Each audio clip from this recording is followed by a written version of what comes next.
大雨之后的整改，首先从这个坑开始。这小心翼翼的样子，还不敢用力拔。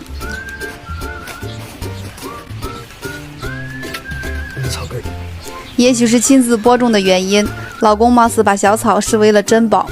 这雨后的小草更是喜人。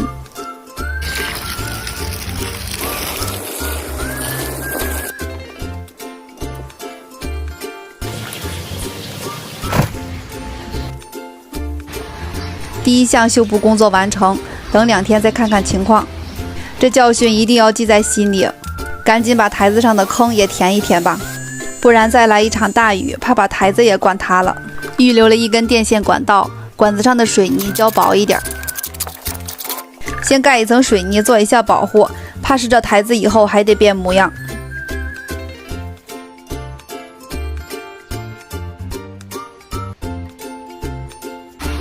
给鱼池换了半池水，老公说雨水对锦鲤貌似不太友好，那公园里的那些锦鲤不照样喝雨水吗？